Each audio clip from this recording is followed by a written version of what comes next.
Bakunzi ba Action TV turabasuhuje. Uriho ni wa mwanya twabageneye wo kubagezaho inkuru ziba ziri mu gucicikana, haba ari mu banditsi, mu banyamakuru b'amateleviziyo yigenga atengwa na leta, cyangwa se n'abandi bose bafite aho bacisha amakuru, ndetse no mu baturage bari bavuga bati nyaboneka aya makuru arihutirwa, amakuru arimo aravugwa hirya no hino. Ubu rero inkuru igezweho ni uko ku Kamonyi ukekaho kwica wari umukozi w'akarere yarashwe arapfa. Muri uru rukerera rwo kuwa gatandatu tariki ya 15 Mata umwaka wa 2023, umusore witwa Kubwimana Daniel w'imyaka 23 y'amavuko yarasuye mu murenge wa Rukoma mu kagari ka Remera mu mudugudu wa Kanyinya, ubwo yaragiye kwerekana bimwe mu byo yibye muri urwo rugo mu gihe yicaga nyakwigendera Mujawimana Madeleine, akagerageza gucika inzego z'umutekano nk'uko byasobanuwe. Umunyamabanga nshingwabikorwa w'umurenge wa Rukoma Nsengiyumva Pierre Celestin yavuze ko Kubwimana yagerageje gucika akoresheje amayeri yo kwiruka ubwo bari bageze mu mudugudu wa Kanyinya.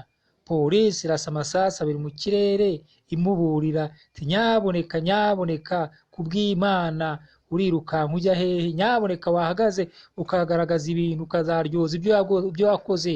Ariko yanze guhagarara bahita bamurasa arapfa. Ati amakuru dufite nuko yemeraga uruhare yagize muri ruriya rupfu mu gihe yari agiye kujya kwerekana ibyo yibye. Muri icyo gihe yashatse gutoroka kuko niwe wari ubahazi. Agerageje kwiruka rero inzego z'umutekano zashatse kumuhagarika zirasa mu kirere, ntiyahagarara, biba ngombwa kumurasa.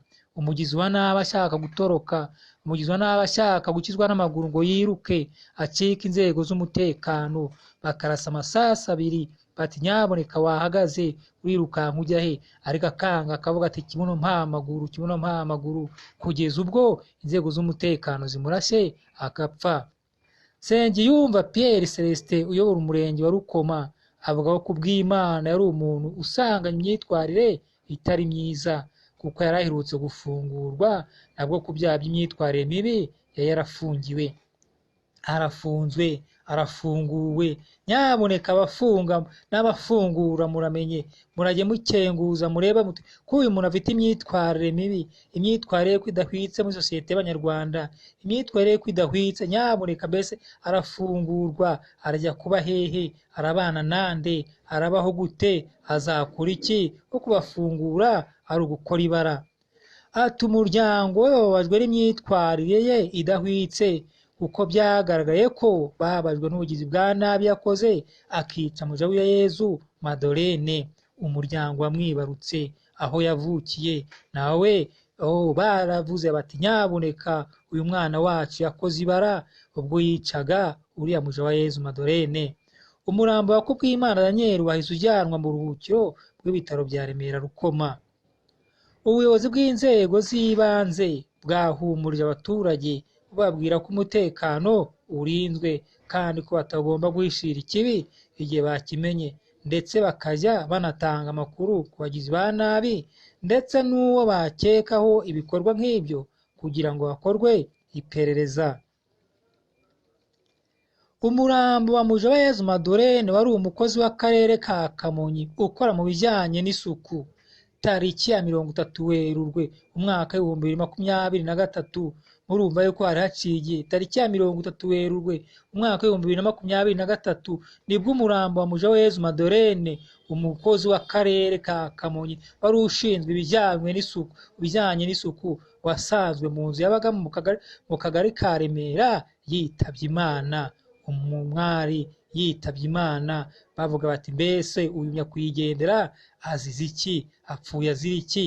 Aho rero yari atuye mu karere ka Remera ni mu murenge wa Rukoma mu karere ka Kamonyi aho yapfiriye. Kumenyekana ko amakuru y'urupfu rwe rwaturutse mu karere aho yakoraga ubwo bamushakashakaga kuko atari yagerageje kugera ku kazi. Batuye umwari, uyu munyarwandakazi, uyu mukozi wacu none witabiraga akazi ntakererwe, warangwaga n'indangabupfura z'akazi, indangagaciro, bakunda akazi, ku munsi atageze ku kazi byagenze gute? Akarere rero katumye umuturage wo hafi y'urugo kureba niba Madolene yaba ari muzima cyangwa cyatumye atagera ku kazi. Ahagaruka avuga ko yasanze amatara yo hanze yaka kandi bwakeye. Bohereza abantu kureba basanga umurambo mu nzu. Abagezeyo basanze umurambo wa nyakwigendera uri mu nzitiramubu hirya gato y'uburiri bwe. Baramwishe bamusunika hirya gato y'inzitiramubu ariko akiri ku buriri, aho bamwe bakeka ko hari abagizi ba nabi bamwishe kuko byanasabye kwica urugi kugira ngo bagere mu nzu dore ko yibanaga. Nyakwigendera Madolene yaribanaga, ariko kwibana si icyaha, kwibana si ikosa. Waragiye guhaha, ushobora kugera ahantu ugashaka inzu ukaba wikinzemo, ugashyira ku kazi ukagaruka ugataha. Buri wese aba yizeye umutekano. Urwego rw'ubugenzacyaha RIB rwahise rutangira iperereza, baza guta muri yombi Kubwimana Daniel w'imyaka 33 y'amavuko. Akaba yiyemereraga ko yagize uruhare mu rupfu rwa nyakwigendera Mujawayezu Madolene. Ubugenzacyaha buti nyabuneka, ubugenzacyaha burakurikira, burareba, bukora iyo bwabaga, ntibatsinzira. Baramuka bagenda baravuga bati byanga bikunze umuntu wishe nyakwigendera Mujawayezu Madolene, byanga bikunze tuzamumenya. Bakora iperereza ijoro n'amanywa, baza guta muri yombi Kubwimana Daniel w'imyaka 33. Akaba ndetse yariyemereraga ko yagize uruhare mu rupfu rwa nyakwigendera Madolene.